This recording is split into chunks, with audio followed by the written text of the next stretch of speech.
Kills on operators affected by your tactical is another difficult challenge, so I'm going to make it easier. I'm going to split this video between two different game modes because each one requires slightly different tactics and perks. First up is Shipment, and you'll want to use a loadout like this one. Switching to Engineer is going to give us two tacticals, and you want to select either flashes or stuns, as these are the most consistent. The ammunition box would give us an extra stun, but for Shipment I'd rather use trophies as they prevent me from getting stunned etc myself.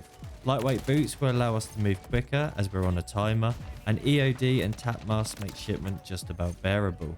This year stuns and flashes work a little bit different and affect you depending on where you're looking. You can't just throw a stun behind an enemy and expect them to be stunned for long or even at all.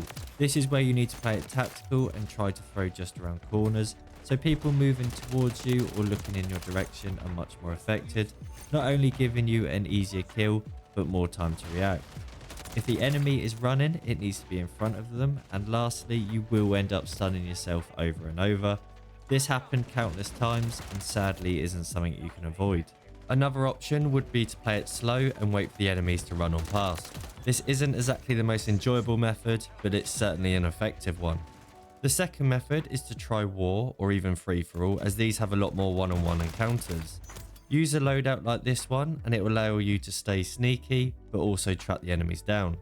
This time we're using an ammunitions box as you're less likely to die over and over and there's no need to rush. You can single out enemies who are focused on the objectives or just completely unaware that you're there. In these two game modes you'll find yourself with a lot more time and often behind enemies camping windows or even just holding angles. You still need to be tactical where you throw your stuns, and sadly yet again you will stun yourself a good few times. Lastly, if you're using a knife I'd recommend using the shield to your advantage, and I'd also use stuns.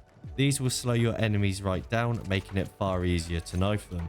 Hopefully this video has made this challenge slightly more bearable. Don't forget to like and subscribe, and I'll see you in the next one.